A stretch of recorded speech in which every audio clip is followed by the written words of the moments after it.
Добро утро! Покрай разкопките в центъра на Рим, ние сме се отправили към Сан Пьетро ин Винколи, след което отиваме на Колизеума, който е тук, къде между дървета. Тук всичко е много римско. Тада! Ето го и Колизея.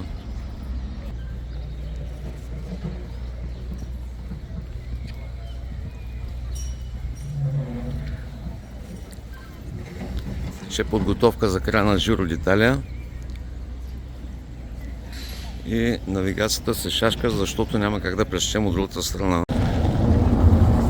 Намираме се на площада пред базиликата Сан Пьетро ин Винколи, Свети Петър в Окови, антична християнска църква от 431 година и сега ще посетим.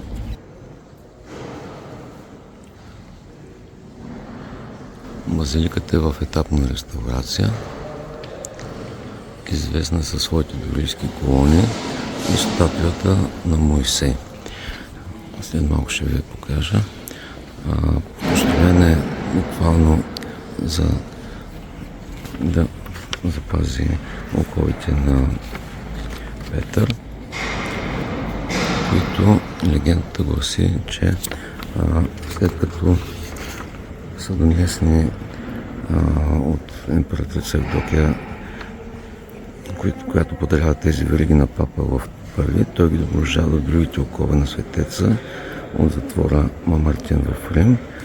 Първите окови са от Иерусалим и двата комплекта вериги магически се вплели и се слили в една обща верига. Счита се, че това са оковите, които се намират под главния олтар.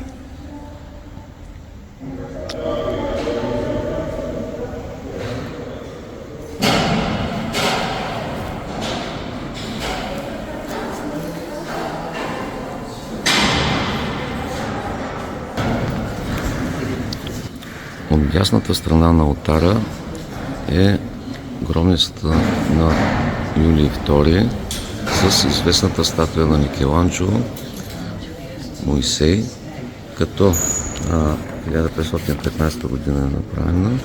Това е една от най-могъщите скулптури в света. Мнозина се пита защо Моисей е с рога. Това е грешка на превода на Библията от еврейски на латински и думата за сияние е била сбъркана с рога. Първоначално главата е гледала към нас, след което Микеланджело я обръща да гледа към този прозорец, откъдето тя е била осветена в лицето. Скелето на реставрацията в момента закрива част от изображенията, фреската по тавана, но се вижда богатата украса.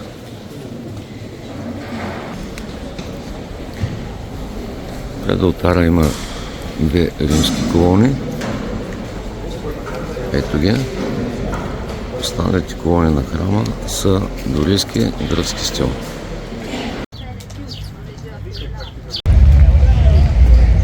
И така, стигаме до, може би, най-известната сграда в света, Колизеума в Рим. Срещу нас е Палатинския хълм, не се бърка с Палатинския. И след малко отиваме на инспекция. Колизеумът е най-големия древен строен и съществуващ амфитеатър в света. Строежът започва при император Веспасиан през 72 година. Веспасиан е управлявал от 69 до 79 година от новата ера, а строежът е завършен през 80-та година от новата ера при неговия наследник Тит, който е управлявал от 79 до 81. Допълнителни модификации са направени по времето на управлението на Домициан 81 до 96 година. Тримата императори, които са били покровители на строежа, са известни като династията на Флавиите и амфитеатърът е наречен Флавиев амфитеатър. Избраното място за строежа е било равна площ на дъното на ниска долина между хълмовите Цели, Есквилин и Палатин, през която е текал канализиран поток, както и изкуствено езеро Блато. В II век преди новата ера районът е бил гъсто населен.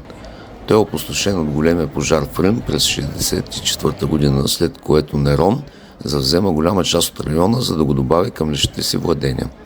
Той построява грандиозния Домус Ауреа на мястото, пред който създава изкуствено езеро, заобиколено от павилиони, градини и портици. Гигантски бронзов колос на Нерон е поставен близо до входа на Домус Ауреа. Колосът, от който произлиза името на Колизеума, не е запазен и голяма част от Домус Ауреа е съборен. Езерото е засипано, а земята е използвана повторно като място за новия Флавиев амфитеатър. За разлика от римските театри, които са били построени в хълмове, Колизеумът е изцяло самостоятелно стояща структура. Основната му външна и вътрешна архитектура произлиза от тази на два театъра, разположени един срещу друг.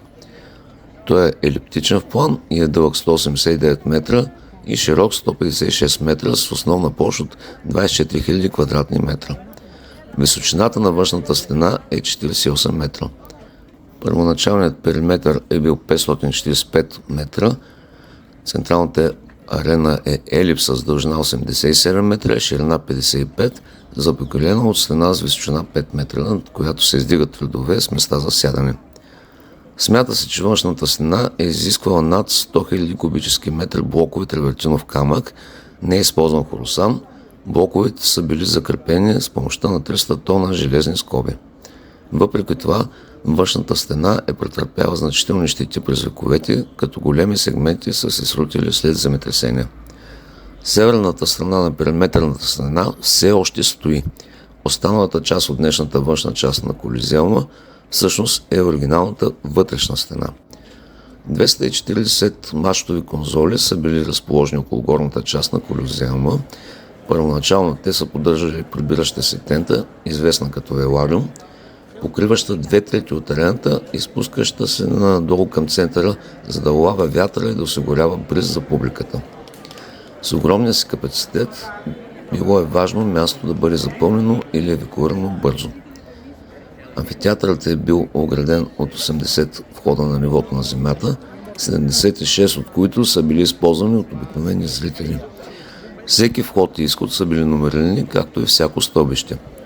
Северният главен вход е бил запазен за римски император и неговите помощници, докато другите три аксиални входа най-вероятно са били използвани от елита. И четирите аксиални входа са били богато украсени с фрескота, от които са оцелели фрагменти. Входове от 23 до 54 са оцелели. Зрителите влизали с билети под формата на номерирани керамични парчета, които ги насочвали към съответната секция и ред. Те достигали до местата си през вомитории, проходи, които се отваряли към редица седалки отдолу или отзад и разпръсквали хората по местата им.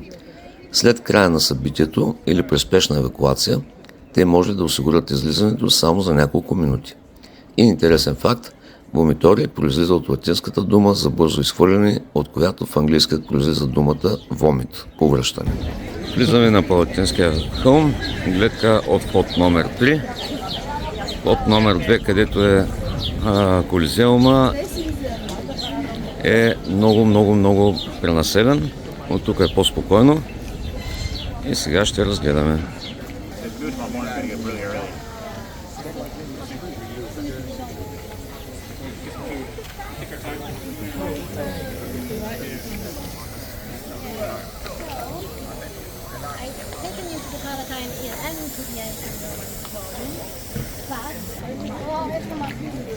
Okay, then try back towards where we start.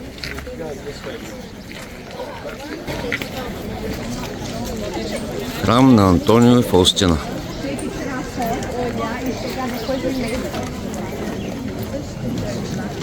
Така наречения храм на Ромул.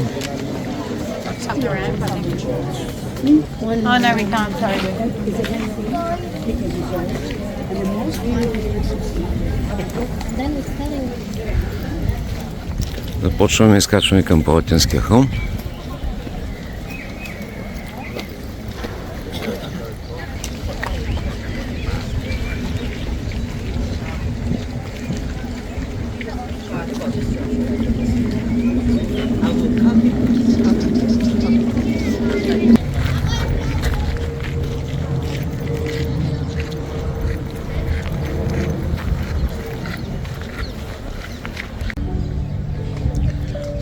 Влизаме в далечината. В поглед от върха на Палатинския хон.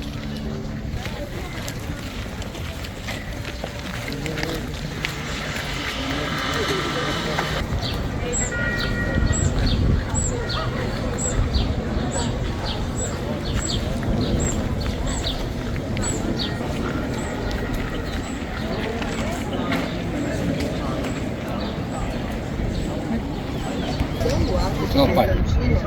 Tá vendo? Aquele último lá, né?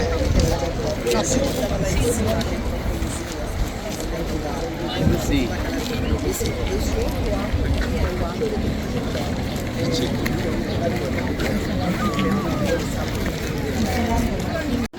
Рим продължава да ни удивява. Добавете, харесайте и чукнете камбанката и каквото там се полага за ютубата.